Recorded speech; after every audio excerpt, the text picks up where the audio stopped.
Welcome to the First Time Facilitator podcast. Whether you're a first-time facilitator or a seasoned pro, listen in for tips and tricks to make a bigger impact at the next workshop you deliver. And now, your host, Leanne Hughes.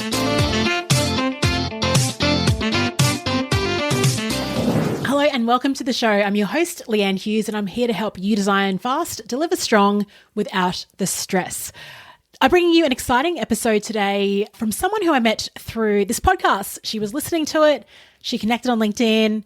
She sent me some really cool Loom videos and voice messages, which, I love if you've been listening to the show. Like, rather than jumping on a call, it's really fun to work with people in different time zones and communicate with them in your own time zone when you want. I absolutely love that concept. So I was really curious about finding out more about her. Her name is Hitomi Whitlock, and she's an organizational change manager at the University of Washington's Housing and Food Services. She's also an experienced real estate investor. In this episode, she shares her journey from moving to the US as a child to leading change at one of the nation's top universities, all while managing a successful real estate business. I mean, she keeps busy. And so when you hear a bio like that, you're like, how do you do that? Which is exactly what we dive in on today's episode. So if you listen in, it's really far-ranging, this conversation. We talk about Hitomi's strengths, and she learnt about strengths from this podcast, which is really cool. How she uses tech tools.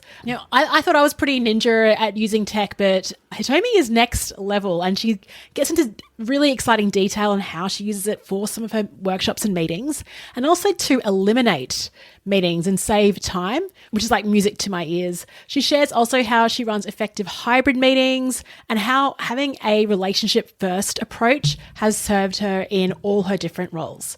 So whether you're a facilitator, whether you're a change leader, or just someone looking for inspiration on how to get things done more efficiently, this is a really exciting episode for you. And in this one, I'll link to Hitomi's contact details on LinkedIn. So definitely connect with her and let her know what's one thing you picked up. And of course, feel free to tag me as well and share your thoughts. By the way, two quick announcements. One is we're really close, a few weeks away from the event in Brisbane on the 3rd of September. It's on a Brisbane rooftop with Michael Bungay-Stania. We're exploring how to face change. Listen to the previous episode if you want more insight on that. And then on the 30th of October, if you're in America or not, you can fly in as well. I'm hosting that on the 30th of October in Las Vegas. And if you want to come along, Alan Weiss is hosting a workshop on the 31st of October, Halloween, which will be really fun too. Okay, enjoy the episode. I am so excited to welcome onto the First Time Facilitator podcast, Hitomi Whitlock. Hitomi, it's so great to chat to you. Yes, I am too. Excited to meet you. So much to riff on. I heard a bit about you beforehand. There's so many different areas that we can sort of go down in terms of, you've been a listener on the show, but you also run workshops. You also have real estate investing. You want to live a really big life. So it might be interesting to figure out what brought you to this, to listening to the podcast, and how does it play out in your career? I think I started being curious about better meetings when I was doing my graduate studies. I sat through a lot of meetings, and that was in circular discussions, and sometimes the decision-making process, it took quite a bit of time to reach to the conclusion or how we would approach it. So I thought, well, maybe there's a better way to lead our meetings. And that's the curiosity that led me this rabbit hole of better meetings. And then I upon facilitation. And then during that process, I stumbled upon your podcast, and I think it helps me lead better meetings, but also it helps me be a better change leader, to facilitate conversations and also reach decisions quicker, and also just better team members too. Yeah, cool. And that's so interesting, because I think when I started the podcast, it's for people that run workshops. But what I've realized over time, and facilitator isn't in your job title, but you're leading change, you're driving change. So it's a very useful skill. Have there been any episodes or things that maybe across the back catalogue that have inspired you to do things a bit differently, either in work or life?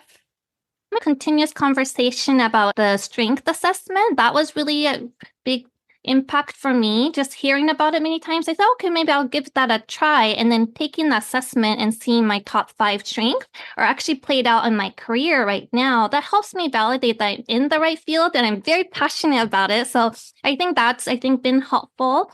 And also, I think with all your guests, pivots and paths to where they are now. And so it helped me really appreciate my nonlinear path to where I am today as well. So I think it's just been very inspirational. And I love that word non-linear as well. Things make sense when you look back, but not Yeah, it when makes you... sense now. I know you sent me after one of those strengths episodes, you actually messaged me on LinkedIn. So I really appreciate you reaching out. We'll talk about your ability to build relationships a bit later on. What is maybe one of your strengths and how do you use that at work?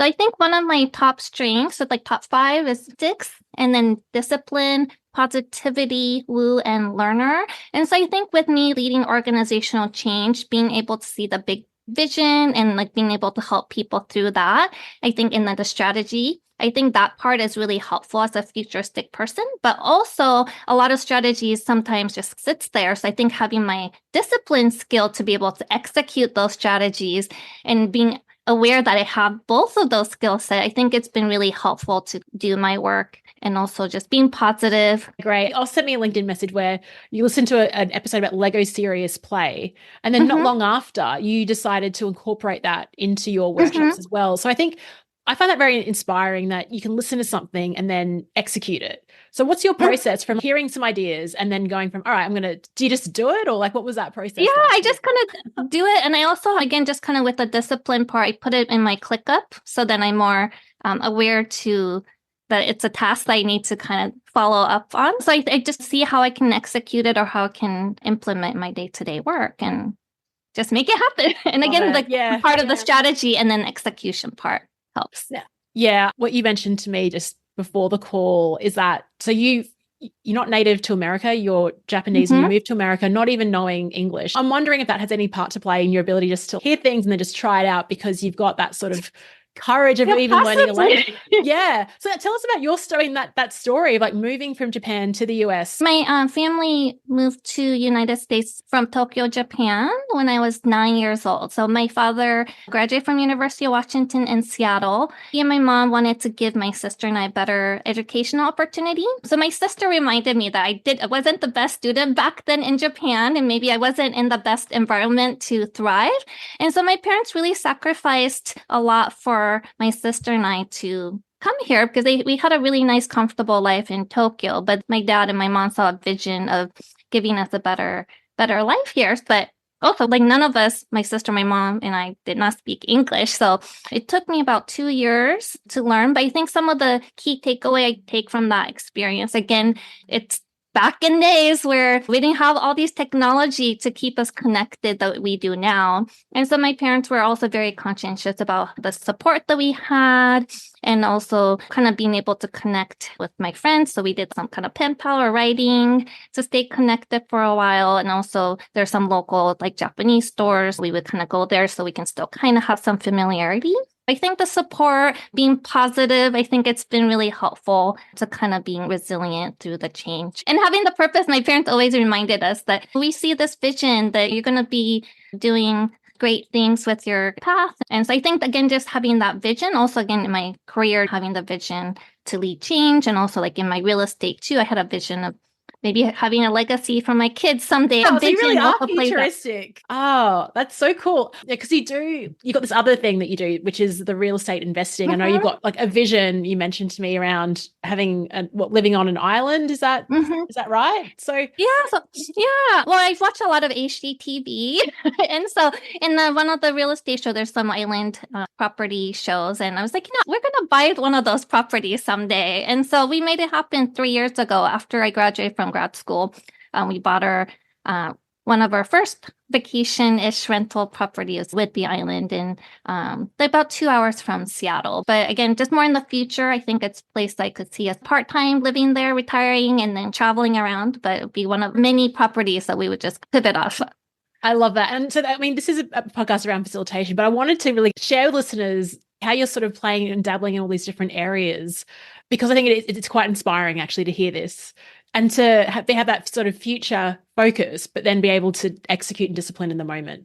So we'll bring it back to workshops for a second. What type of workshops are you delivering now during your day job, and how do you prepare for those? As a change leader, I lead a lot of like change in the organization. So a lot of my workshops centers around like change strategy, and so helping a team come together to create a change strategies. I do workshop around that. And also like stakeholder identification workshops, and also repurposing existing workshops to go over the Kanban board and existing tasks and what we could pull from the backlog to execute for the next week. I repurpose existing meetings to facilitate that. And I also do conflict resolutions, a lot of stakeholder engagements, and change readiness workshops. In terms of preparing for the workshops, like your 2-hour blueprint book, it's helpful because it gives me a structure. And again, keeping experience in mind. I think that's one thing that your podcast really talks about, is keeping the experience in mind. So having that structure and also the mission statement, it helps me keep in scope and not putting too much stuff in there. So I think the other things I've learned from you is less is more. So I've been just trying not to like overload with information. Oh, it's so cool. It's funny. Yeah, you're right. I always say less is more, but even when I'm designing my own, it's such a temptation to just want to give everything. So I'm curious around, it's like change is, everyone's talking about it. Like change is just accelerating, and everyone knows how important it is to lead change and do it well.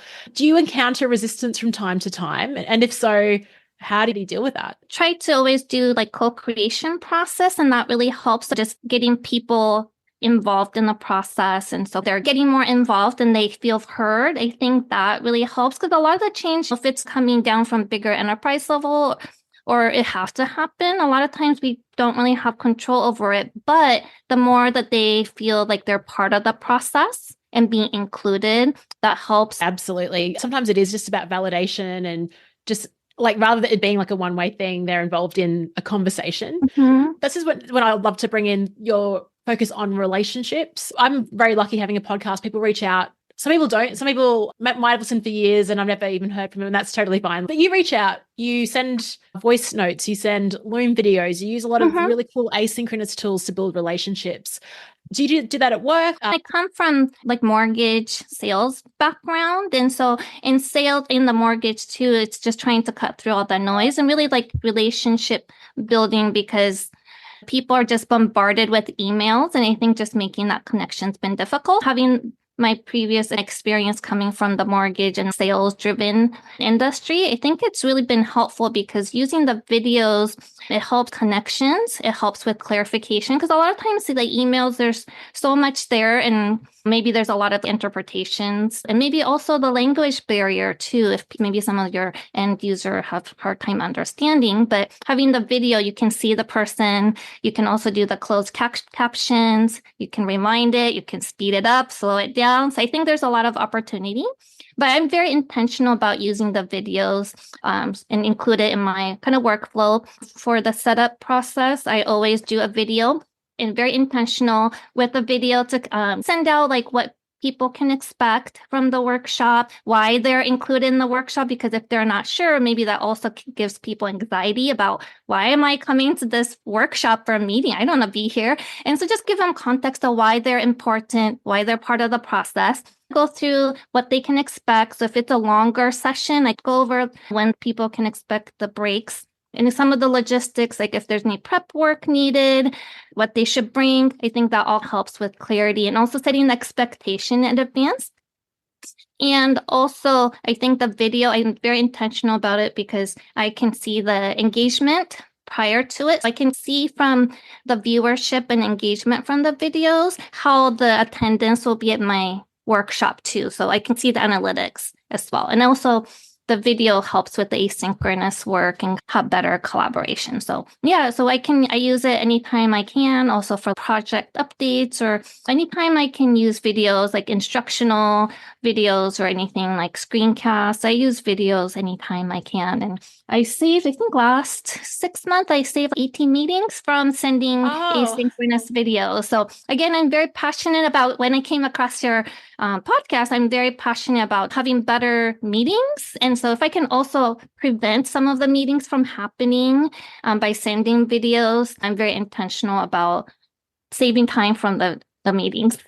I love that. And you use Loom as well. That's your platform for it. Yeah, because Loom does give you that data on, hey, here's how many meeting minutes you saved this month. And I am with you. I love how you're using it just in the context of workshop. Everything that you've said there is great, because you're overcoming a lot of objections from people that have been like, why am I here? even giving an insight into break times, I think is raising that level of certainty, and you're making it way more attractive for them to come along. What has been the response to these videos? It's great. So again, I can see the engagement. So I can see, and also I can also see how long the videos are watched as well. So I can see like, okay, maybe next time I need to trim down the length. And I can also do the call to actions. I use that link as well. So that way it kind of links to other, if I need them to do the pre-work, I can see if they've clicked on it. I think I can see the engagement ahead of time. And that also helps me set my expectation for the workshop that I'm leading. So I think the video usage, I think it's very important part of my process.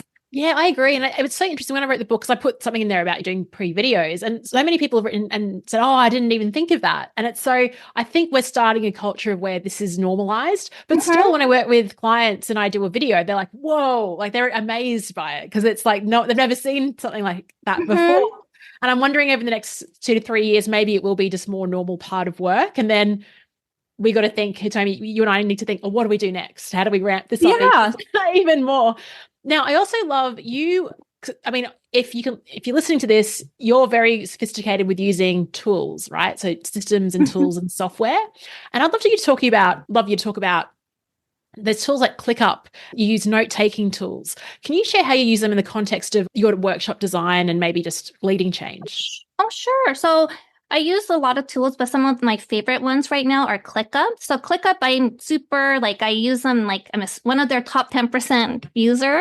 So I use it day to day. I use it for tasks and list view. It has very different views. I've used Asana, I've used Trello, but ClickUp really simplifies things. You can see in list view, board view, calendar view, Gantt view, you got it. I centralize all my notes in ClickUp. All my notes, PDFs, I send to ClickUp. So everything is centralized and organized. When I take notes, I create a task from the notes, and then I can use it to follow up. So everything is centralized in ClickUp. And I also use Miro, which is a whiteboard space, and I have them integrated. A lot of times when I do the sessions in Miro, I can create a task and integrate it to ClickUp, so then they talk to each other. So I really like tools effectively, and it really helps me save time by having those integrated. ClickUp does have whiteboard feature as well, but it's really a lot easier when I use Miro for a big group session. So let's just say you're out walking, you're listening to a podcast and an idea. Like, what do you do then? How do you then go into ClickUp, or what's your process? Yes, I do. So I actually have it on my phone. So I have ClickUp, Miro, Loom, all of it, all the mobile app on my phone. Like homepage, I have a little, section for ClickUps, and I have random notes. So then if I see it, I just put some notes in there, and it'll just create a task for me to review later. So it's centralized, and I'll just review them weekly or how long ever it takes, and see if it's a worth idea that's revisiting. But yeah, I use ClickUp all the time, Miro, and then Loom video, and that also integrates pretty well with the Miro, or it embeds the video well, and also the ClickUp. So sometimes if I create a video, I don't want to save it, I just save the link in ClickUp too. So again, it's a centralized location for everything. So I'm not having to go, oh, did I save it here? Did I save it here? So everything is all in one place. So ClickUp, Miro, Loom, and then also the note taking. I started using GoodNotes recently, and I really writing notes on paper. But I think this year's goal for me was to be more sustainable in my efforts, to remove all paper from my note taking. A lot of times when I do one-on-one meetings or group meetings, I'll still take notes by paper in the past. So this year I eliminated that, and I went to GoodNotes. I use my iPad, and I can take notes, and then I can save that as a PDF, and then I can send it to ClickUp for centralized location, so I don't have to retake it. So I have all my notes centralized. So, and I can also save it as a JPEG as well. So I have everything centralized, so I don't have to look at other places. And then also I use GoodNotes for sketch notes. I use for visual notes, and also getting strategies and things that are maybe really complex. I like sketch them in GoodNotes, which helps or my end users, maybe the vision or where we're going. I just sketch it out in GoodNotes. And I also use Procreate, but I think the GoodNotes, it's a lot simpler because you don't have gazillion layers and colors to worry about. So I use GoodNotes mainly just to sketch out things. And if I want to be more elaborate, then I'll use Procreate app for designs. This is incredible. I'd love to run a masterclass on how you use all these tools. And I think, but going back to discipline, because I think I hear this, I want to be like you and have this centralized system. My note-taking process is I'll hear something great on a podcast, I'll write it down in notes, and it sits there. And I don't have a task to review it or follow up. And it's only if I actively remember it, which is rare because I'm moving on to another idea, I'll go back to that. You said this year your goal was to be more sustainable, and now you're trying to eliminate paper. Like, is that the type of goal you'd set? I'm just going to use ClickUp. I think that one, I've been using it for such a long time. So it was just more of, in the past, I was using Asana and Trello and then ClickUp. But I think in the recent times, I just eliminated that and just using ClickUp exclusively. But I think the GoodNotes, it was really a conscious effort. Like, okay, I want to be more sustainable, no paper. My goal is like, let's do like 30% of my daily like review. I'll use GoodNotes. And I've been doing it like 100% of the time because I see the task in ClickUp. Like, you need to use GoodNotes for your daily review. I'll just use that to sketch out because I like still writing. So I'll cross-reference what I have in my task in ClickUp and I'll turn on notes and cross-reference. Awesome. So cool. And are your workshops both virtual and in person? Like, how does it work for you? I'm on campus at the university. So a lot of my workshop is in person, but then the people's schedules don't always line up. So a lot of my workshops are, I would say 90% virtual. And then I have some that are in person. And I've had also hybrid ones where I have most of the people in person and we have few people in virtual. So then I think, again, just having that experience in mind, it helps. So then it helps me with the approach of how to be more inclusive with the meeting and making sure that you have the same level of experience for people that's attending the workshop. Yeah. And how do you, I mean, that's a common question we get in the flip chart group is like the hybrid session. Are there any tips for hybrid that you'd like to share with listeners? I think with the hybrid, I think just really understanding who you have as audience, I think that helps, and maybe their preference. So again, just tailoring that experience. And also I think with the hybrid model, it's really important to test out your tech. In those situations, I went in maybe a week prior and tested to make sure my equipment worked, and also some of the platform that I was using, like Slido and Miro, made sure that worked on the projector screen. So just doing that extra work to make sure the experience is great for the customer experience. I love that you talk about keeping the experience in mind. I want to talk about that in a second. But first of all, I mean, working in a university, I've had people that facilitate at universities, and I'm not sure if this is your experience, but they feel quite intimidated working with academic staff. I don't know if you work with academic staff or if that's a thing, but yeah. Any I work on that?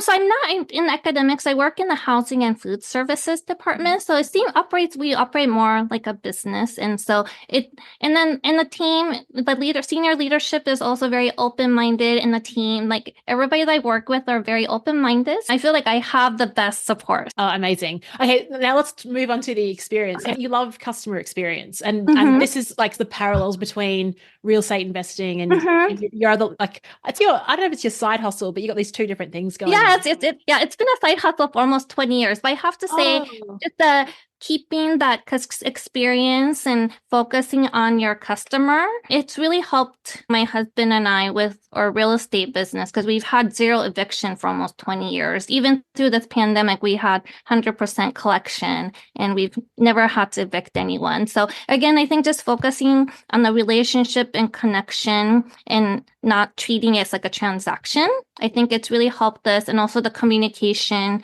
is important. And again, thinking about your customers, how can it get easy for them?